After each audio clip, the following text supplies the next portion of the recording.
Wala pa ring patid ang pag-arangkada ng BBM na o Benting Bigas Meron Na program sa mga kadiwa ng Pangulo. Kung noon, binabawasan ng mga kababayan nating hirap pagkasyahin ng budget ang kanilang sinaing, ngayon, sakto na ang kanilang naihahain. Maliit man o malaki ang pamilya, lahat nakakakain. Panoorin po natin ito.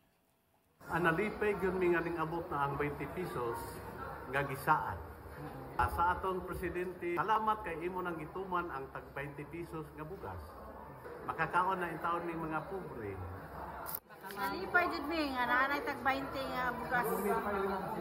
Kayo kaya wag ka na makuha na among budget sa among bugas kada adlaw. Akong mensahe sa presidente, kinahanglan magtuloy-tuloy ang 20 pesos nga bugas sa tanan nga katawhan.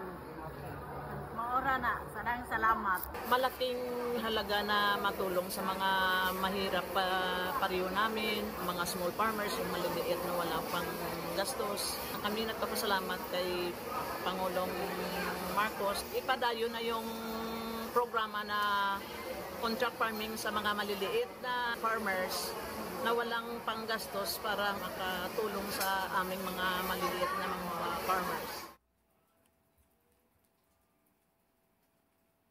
Isa pang good news, muli namang nagpadala ng 35,000 na sako ng bigas sa Central Visayas ang National Food Authority para sa pagpapatuloy ng BBM na rice program sa Cebu. Bahagi ang panibagong shipment ng 100,000 sako ng bigas na in-order ng Cebu Provincial Government. Nauna nang naipadala ang 35,000 pang sako 3 linggo na ang nakakaraan. Narito po ang video.